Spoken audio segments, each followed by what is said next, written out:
Welcome to another Wargame review from thePlayerSaid.com. I'm Grant. And I'm Alexander.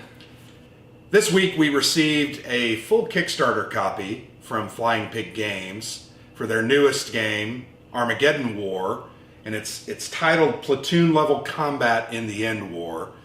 So what it is, it's kind of near future. I think most of the scenarios had dates on them like 2028, 2032 I think was one. But it basically looks at the Middle Eastern region and uses some of the most recent destabilizing factors in that area to create an environment of kind of total all-out war in the Middle East. So it pits all types of factions against each other. There are Israeli forces, there are Russian forces, several different types of insurgent type. You have a rebels, you have Hezbollah, an Islamic State, ISIL is one. A ton of different sub-factions within those as well. Like you'll have a game where you've got a lot of different Arab forces split up on different sides and different formations as well. And their allegiances, if you play through the campaign, you know, certain missions take place and that kind of, like in our one, it was, you know, Turkmenistan was being taken over by Islamic forces, and the Russians were trying to take those back, and different sides had kind of switched allegiances and things. It was very interesting. Right. So something we haven't played a lot of that type of game, but at its heart, it is a tactical war game. Like I said, platoon level. Most of the counters represent, and it's combined arms. There are infantry. There are multiple types of armored vehicles, tanks, tank destroyers, various missiles, support weapons, so all types of support. Weapons. Very interesting variety of weapons, and a lot of those we actually played a scenario that had a ton of that. We played two scenarios today. One was a thematic scenario. The other was more of an outright battle.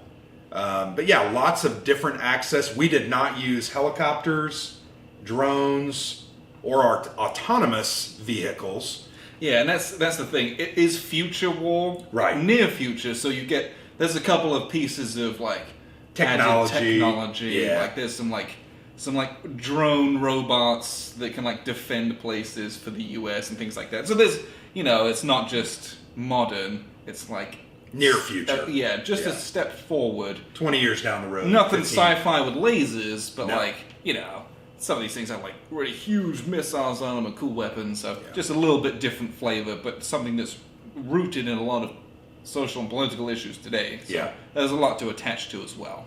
There is a little bit of, I think as I was tweeting out messages about our game today, I used ISIL in a couple of tweets. That's hard for me to... Yeah, we're now on a CIA list. Yeah, probably. Thank you, Mark. It harkens back to when we used to play Labyrinth a lot. Yeah. We haven't played Labyrinth for a while, but it's one of our favorite games. But man, we would send out tweets and it'd be like, should I say this? Because it's just, once again, it's very raw. It's very contemporary. Yes. I think there's a lot of our armed service personnel and forces that, you know, this bothers them because they fought some of these types of wars and it's raw. I guess it's just too new in many ways, but that didn't stop us from playing it. Don't think that we didn't play it because while we understand those issues, we looked at it as a game. We looked at it as an opportunity to model different types of warfare. Some of the elements they used in the design, Greg Porter is the main designer, Mark Holt Walker assisted as well. They use some really fascinating, a fascinating take on the blind chit draw system.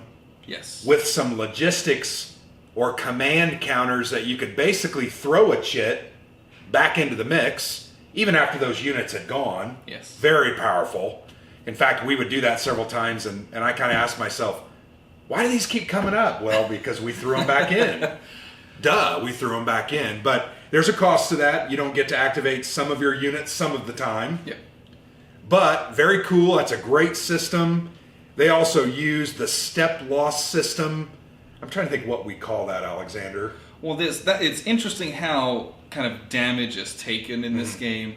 You know, in a lot of games, especially ones by Flying Pig, you'd have, you know, I'm going to move, I put a move counter on it. I shoot, I've put a completely used counter. Right. I think OST uses a similar system like that. I know 65 does that. This uses a different system to that, but it has some familiarity with those. So anytime you activate, you can move and shoot, or just move or just shoot, and you would get like this green action token. I have taken an action.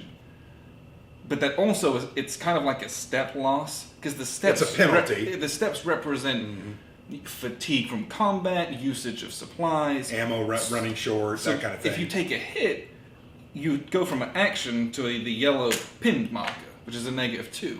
Another hit, and then you get to the shaken, and then you start to take a step loss, and another one after basically 5 hits, you get killed.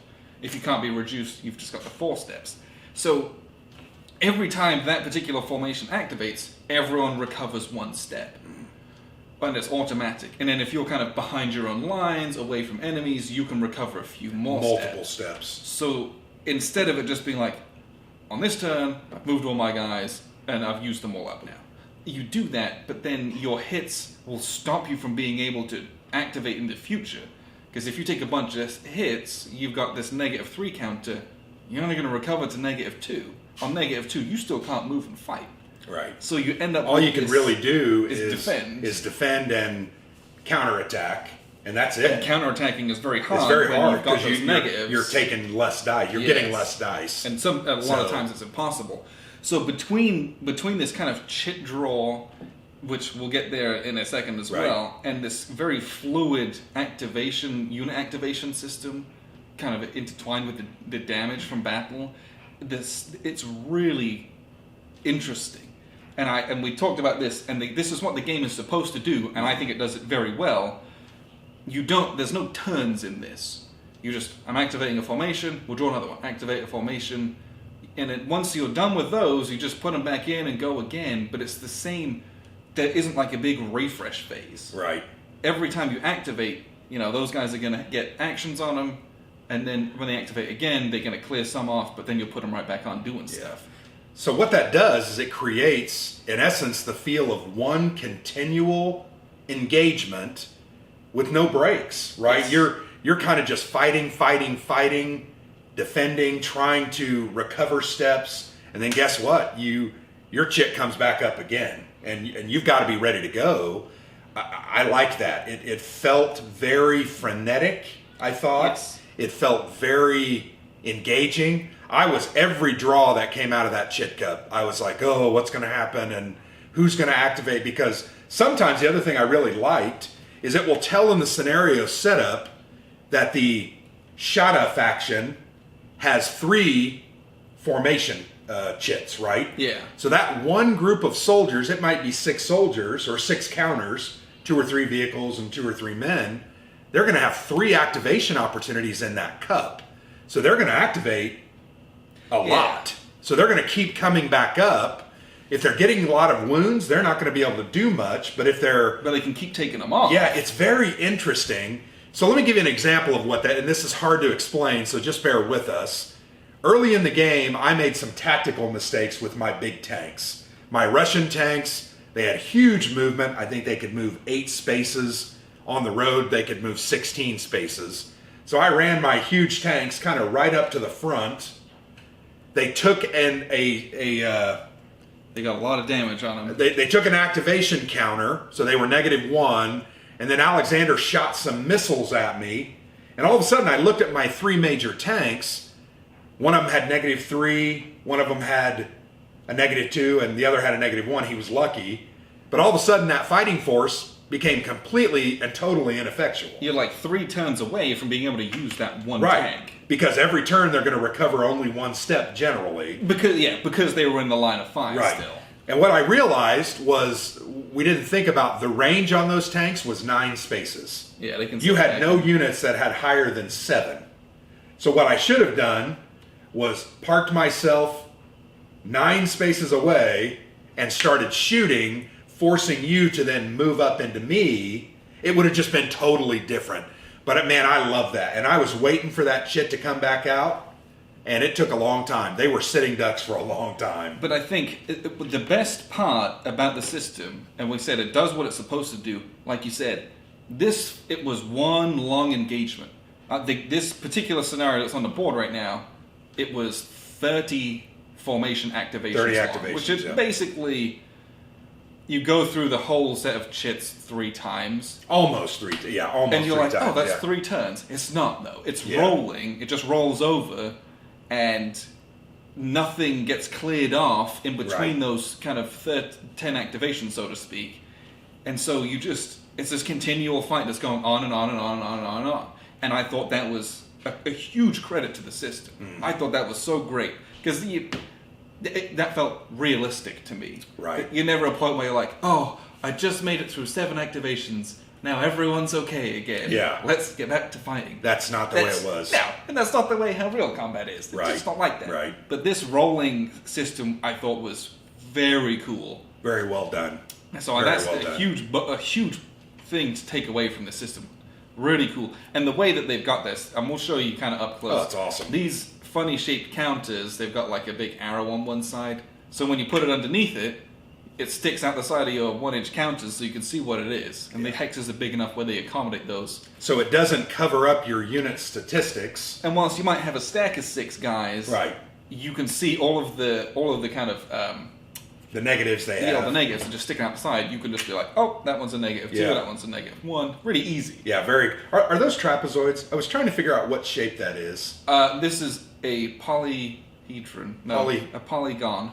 Polygon. Are you just making that up? Polyhedron would be 3-dimensional. Yeah, I think you're this wrong is a on polygon, that one. my friend. It's a irregular pentagon because it's 5 sides. I'm going to call it a trapezoid, but whatever. I don't think that's true. Okay. Whatever. I'm going to call it a trapezoid.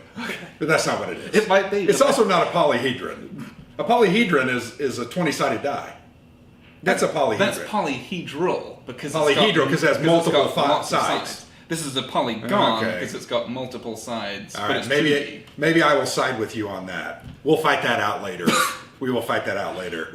Speaking of fighting, that's the other really unique part about this game. Really cool. It's a very different combat system from a lot of games we played. It's got these custom dice, and you'll see here there's custom dice, in my opinion, are always really cool. And this is it's a dice chucking game. Yep. You get a lot of it's combat modifiers and combat strength, so you get the tactical aspect of that, but then you get to chuck a bunch of dice, which is nice. So there's never more than 6. Yeah. Never more than 6, but you can increase the effectiveness of those die by various factors, and those die will then have better hit results, which really 6 die can really, if they were 3 or 4 were red, man, it will make a huge amount of hits. So you start with the black dice. That's kind of your normal basic dice, which have a good amount of hits, a good amount of misses on them. And then you can, if you have like an advantage in terrain or technology. Technology. So like my weapons are better than yours.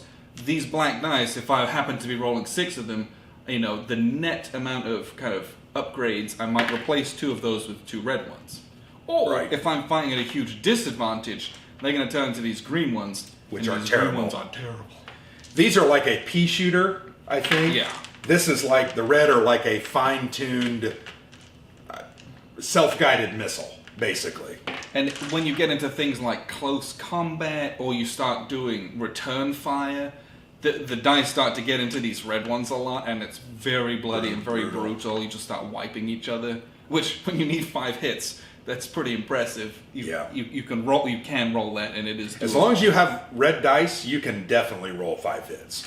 If you're having green and black, it's going to be very, very difficult. And frankly. And there's a lot of modifiers about the number of dice you roll. Right. And then there's a lot of modifiers about how many you can or can't upgrade or degrade. Right. And that does mean that combat takes a little bit of calculation, a little bit of time. A little bit crunchy. That was one thing. Especially having never done this before. Right. Well, the first few combats we were like, all right, let's slow this down. Figure this make out. this so that we know what we're doing.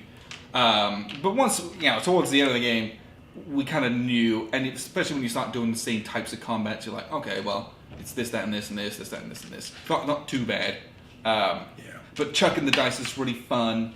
I like dice rolling. It's really cool. What was the other? And there's nothing better. One thing I would say, there were a couple times where I had like 2 green or a black and a green, and I needed 3 hits. There's nothing better than rolling.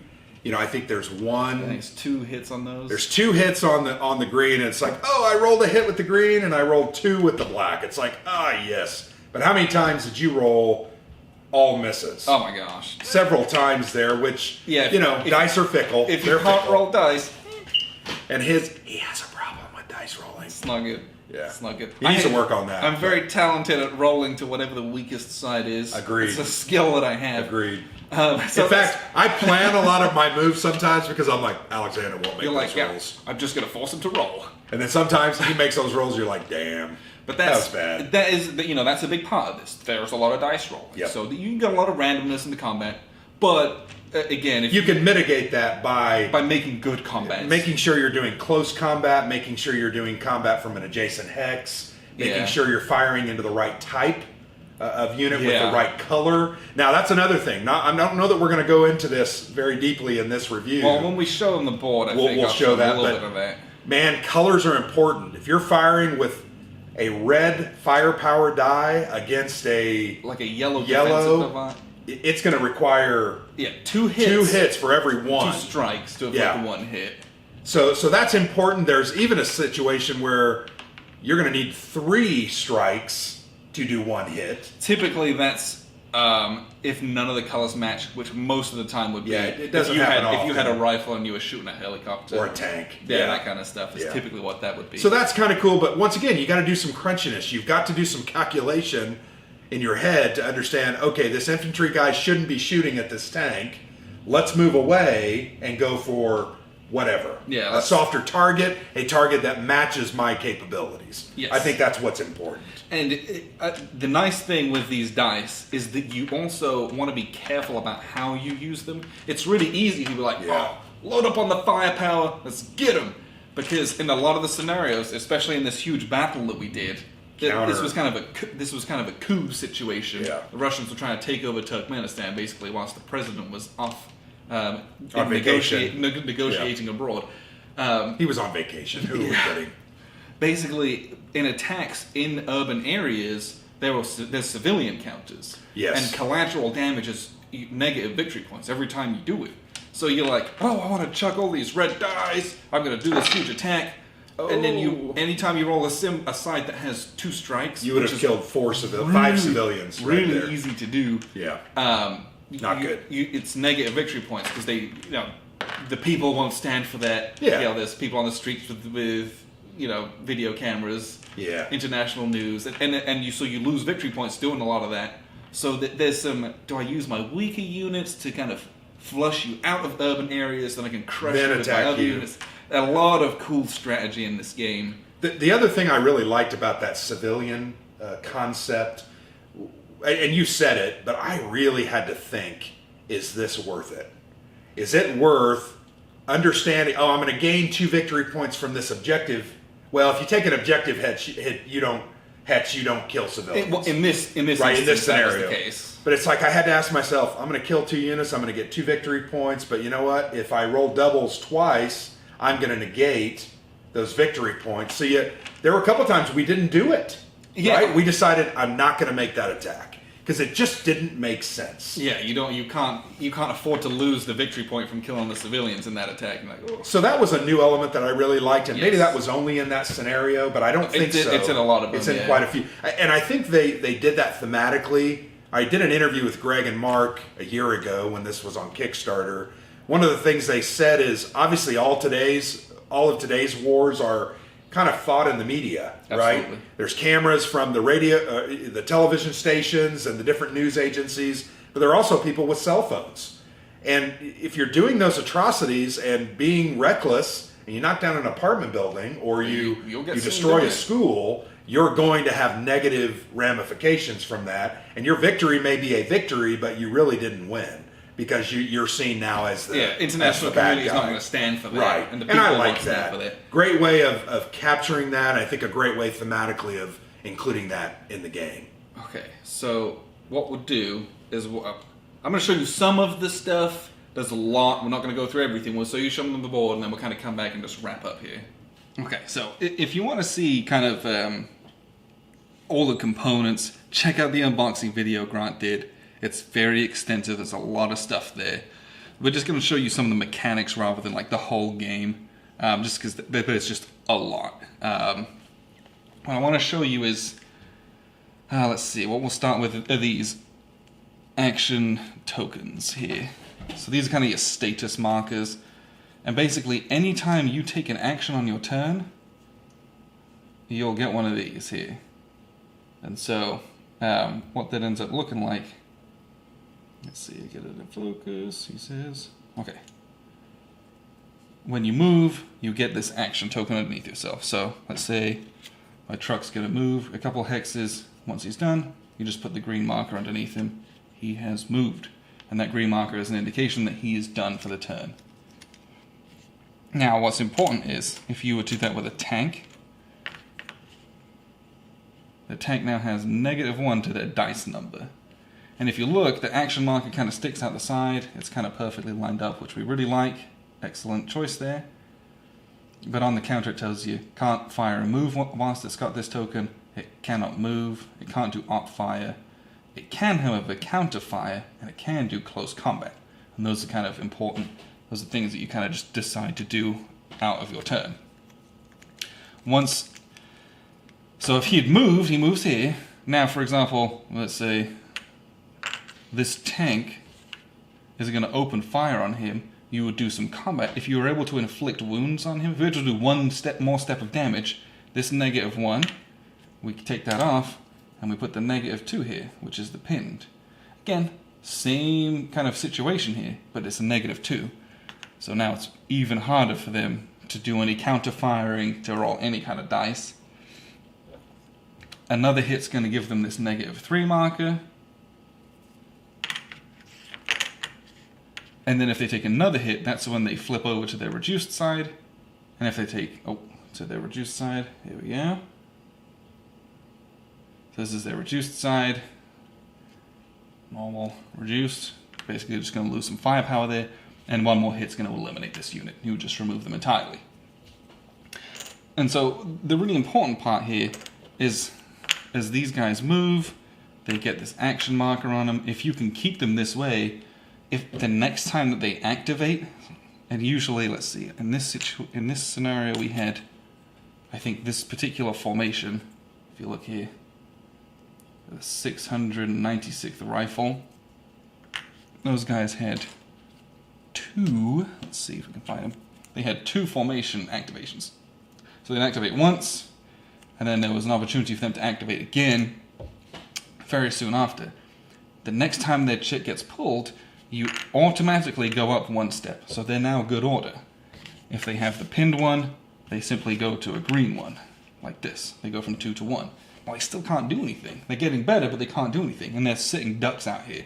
So there's a lot of strategy in how you move guys, where you move them, trying to keep them free of wounds. And it might be a couple of activations before they're really in good order and can start fighting again. Now, that might seem like it's grossly unfair, but understand that both sides are having the same issue. So it's never a point where, I move all my guys and they're all used up, and then I just get wasted with a huge, kind of line of fire from everyone. Because they're now going to be used up, and on my turn I'm going to get to go. And so it's kind of some swings and roundabouts there of how that goes. And that's what's really awesome, is there's never a refresh phase and a cleanup phase. Each of these formations kind of heals a little bit of these kind of action markers each time they're activated. So you get this rolling, getting a little bit better, getting myself back into the action, a little bit at a time, and it keeps things flowing.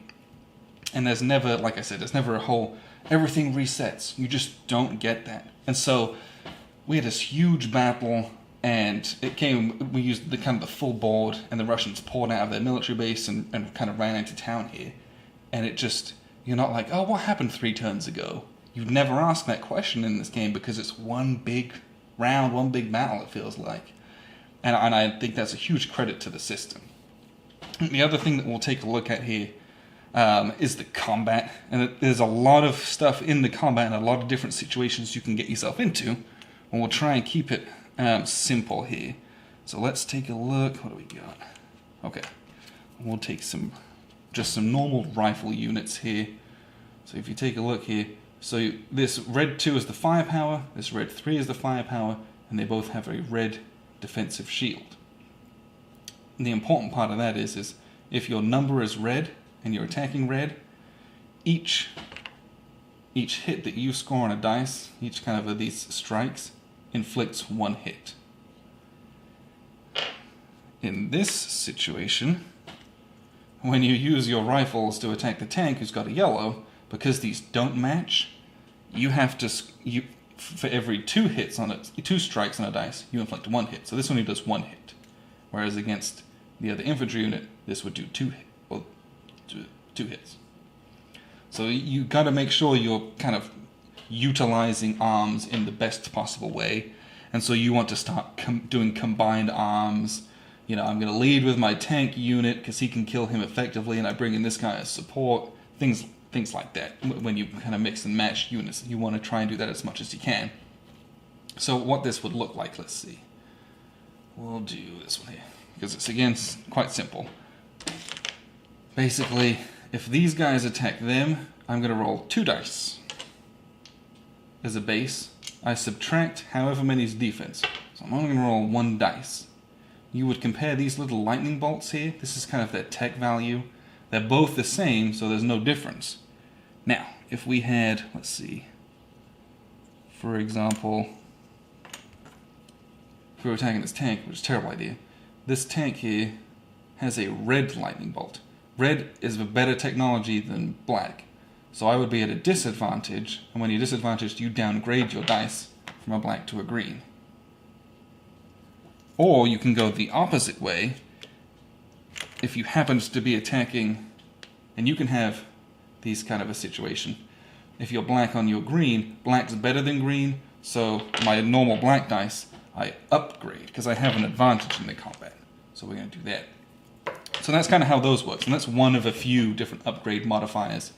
You get upgrade modifiers for range as well. So if you're able to level 4 dice, and you have a technological advantage, you might replace 1. If you also are in close range, you can replace another 2, and suddenly your firepower looks really good.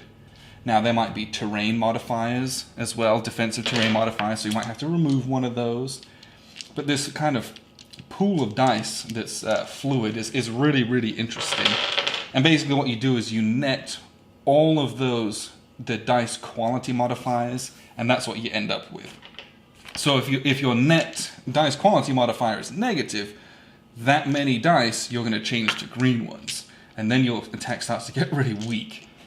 When you roll a bunch of greens, you kind of wish that you hadn't. You chuck these and you're like, oh, I only did 2 hits.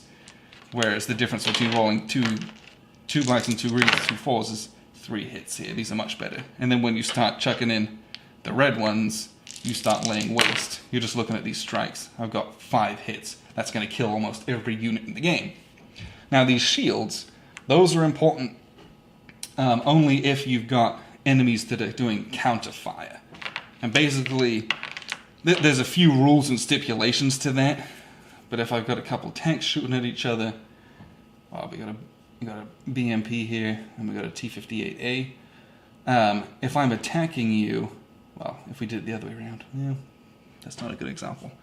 Either way, it's possible if you have enough firepower defensively, you can use your attack value to attack back. In this instance, they actually can't, because the 3 attack value kind of would be a 0 dice, so they couldn't do it, because you subtracted 3 from there. But if you have enough firepower, let's see, we would need some supporting units here. That's what we'll do. Ugh, that's bad. We'll bring in a couple of these, that's what we'll do. Alright, so, just kind of getting an example here. So you've got here, this 5 is going to attack his 4. And I'm going to bring in 2 extra units that are going to add 2 more dice. So I've got 5, 6, 7, and we're going to subtract 4.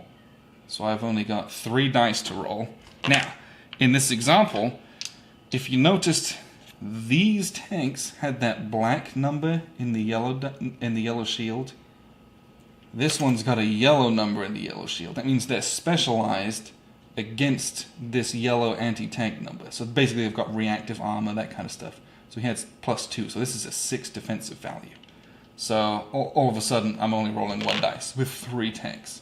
So you can get in some pretty bad situations here. You've got to really get that going. Now, if these are attacking from a different hex, which they'd have to for stacking reasons, it's flanking fire, so we would get an extra dice. So we've got 2 black dice, these guys attacking him. He can choose to do counterfire. And you would compare, I've got 7 attack minus his 5. Again, he's got that reactive armor. So this guy can score up to 2 hits, and the defensive firing is the shields. The difference is when you do counterfire, there is an auto dice upgrade, because you think the firefight's getting more furious as both sides are kind of getting out in the open, shooting each other. So you roll this for both sides. You straight roll this, and we see what happens. So in this instance, there are 3 strikes and 2 shields. So the Arab forces will inflict 3 hits on this tank, but he's going to inflict 2 hits on the lead attack unit. So you get into some situations where if you have enough defensive firepower, you can risk that, especially if it's kind of a last stand situation. Sometimes it's like, I'm going to get killed, I might as well do that return fire, if possible. And in doing so, you might take out the guy who's taking you out. There's kind of spite there. So that's a lot of how that is. You assign those hits. So the 3 hits against the Russian tank would end up giving him this little blue, the -3 shaken token here, if we can get that focus here. So he's going to be in pretty bad shape there. So that means if he was to attack, he's only got 4 dice. So that means he can basically never do that counterfire again until he starts getting rid of those. And then the lead unit here is going to take those 2 shields. And because we initiated the attack, that was my action, we get a green action on these guys, and he takes a green action as well, which takes him from a -2 to a -3 as well. So you end up, it's actually kind of a wash in that situation. That was, an engagement that was very costly in terms of activations and kind of good standing with the units. But you can end up chucking 6 or 7 dice when you've got big units. What we ended up with was, let's see, you've got some of these, these huge vehicle-mounted support missiles that have huge attack values, and they've got a range of 10. You just kind of park them up, and then next turn you can just launch those missiles at each other. And we ended up shooting each other across this valley, up on this crest line into the city a lot. And that brings out a lot of the theme, a lot of kind of what you see in the news with shooting rockets and mortars at each other. You'll be doing that with these huge tanks. They'll launch their tank-mounted missiles at each other. And you end up with a lot of these smoking wrecks on the board as well. But the dice keep it so that it's not just, you're not just getting wiped. It is possible, and that happened a few times. But you'll take a few hits, make them come at you again. It's a lot of back and forth, and I thought the system did that very well. So there is a lot more in here, but that's just kind of the basics of a lot of what that is and how the system goes. So what we'll do is we'll wrap up with kind of some final thoughts here and get going. So that was a look at the board. We showed you some of the different elements, some of the close-ups of the counters, which are gorgeous, by the way. Big 1-inch counters. So Alexander, in summary, what did you really like about this game? I loved the flow of this game. It's seamless. The rolling chit draw activation effectively, with the way that the units kind of recover as they're activated through that system, it's unique. I don't know if I've played a game like that, and it's amazing. This was a huge pitched battle, and it felt like it was a huge pitched battle. And it was like every activation was just the next activation, and you're just going for 30 turns, and it did that seamlessly. And I really, really enjoyed that. That didn't feel like there was a lot of gaminess in this system. Right. At least from that standpoint. I thought that was really good. And because it's a blind chit draw, you could play this solo very easily. There's a full solo module. But you could play this which has its own scenarios. which you can mod a couple of the main game scenarios as well. Right. But the reality is it's chit draw. You can just do best possible move with whichever one, and you could play the solo very easily. And I think it tells a very interesting narrative, much like many of the tactical games that we have played. What was one thing that you thought could be improved or that you didn't necessarily get or like? The only thing improvement-wise is just there's some parts in the rulebook that weren't as clear as I would have liked them to be. I'm someone who wants very, very specific rules. Right. Like, don't leave it up to my interpretation in a game that's supposed to be very tactical. There was just a couple of situations where it was like, it says one thing here, but it doesn't say that it doesn't do this other thing. Right. And you're like, just it might be common sense, but I'm used to so many rules where I need it to tell me one way or the other. And what Alex is referring to is there was an element where the escort vehicles I had for protection of the dignitary from ISIL. It's hard for me to even say that. Kind of feel... Dignitary is a strong word. Right, whatever. It just wasn't clear whether they were supposed to fight or simply move and bug out. Yeah. They had attack values on the counters. They didn't say that they could not attack. They used the word armed and armored. Had they took out the word armed, I would have thought, yeah, they don't attack. Because they call them, they're not BMPs, they're limousines. They're armed limousines and armored vehicles. And in the scenario, they're just trying to escape this assassination attempt that went on. Yeah. And it was like, all it has to do is put a line that says, these guys can attack us normal. Yeah. And it would have just been, I wouldn't have had it would have been clarity. This 10-minute of like, can they do that? One extra sentence, 10 extra words would have helped us enjoy that scenario better, I think. And so that was something I agreed with. Yeah. I detest when something like that leaves it up to my... Especially if it's a huge crux of a scenario. And it just wasn't clear. I also really liked the continual engagement feeling. Really liked that. Good. It was refreshing. Oh, it was absolutely. It was beautiful, really. I loved the custom dice. I'm a big fan of custom dice. One of the other elements that I really enjoyed about this is the production value in general. Oh, yeah. I love the art. I love the counters. I love the concept and the theme, and I thought they integrated it very, very well. We have yet to play the autonomous or the drones, but we got enough of the near future elements like the technology, some of the different weapons, and the civilian concept. Yeah. I thought it was very thematic, very well done. Very enjoyable game that I would love to play over and over. Yeah. This is one that I'm going to be very proud to have on my shelf. One that once I try the Alone in the Desert scenario or standalone solo game, I can play that hopefully again and again. Something I'm going to enjoy. Yeah, and this is a theme that when they announced it was one that I was like, Yeah. A theme I did not think I would care about. Right. But the theme is really cool, and the game is awesome. Yeah. And that was... I agree with that. I was very happily kind of, not surprised, but like, I was like, okay, no, this is really good. Yeah. This is really good. Yeah. You know, because I was like, oh, future war hasn't really happened. I like history and theme, but I'm like, there's enough, like the theme is so real and current, you know, and some of the scenarios that we played through had a feeling of, even back to, like, Black Hawk Down, Mogadishu style. Absolutely. Driving through the streets, watching out for IEDs and shooting from buildings.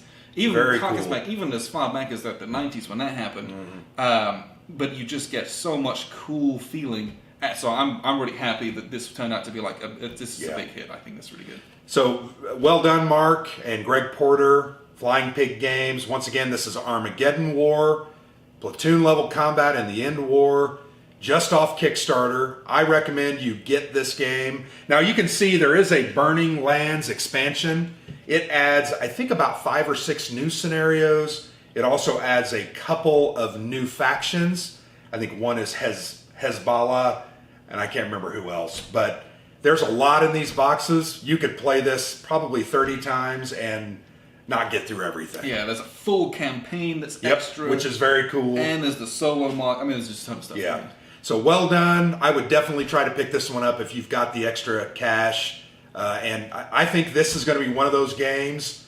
I don't like to call it early, but I think this is going to be in my top 10 war games for 2018, definitely. If only for that activation system. system. Those two elements were beautiful. Good. So, very, very interesting. Thank you. If you enjoyed the video, please like and subscribe to the channel. You can also check out our blog, theplayersaid.com, for written reviews, AARs, and session reports, as well as strategy articles and designer interviews. I've been Grant for The Player's Aid. And I've been Alexander. Thanks for watching.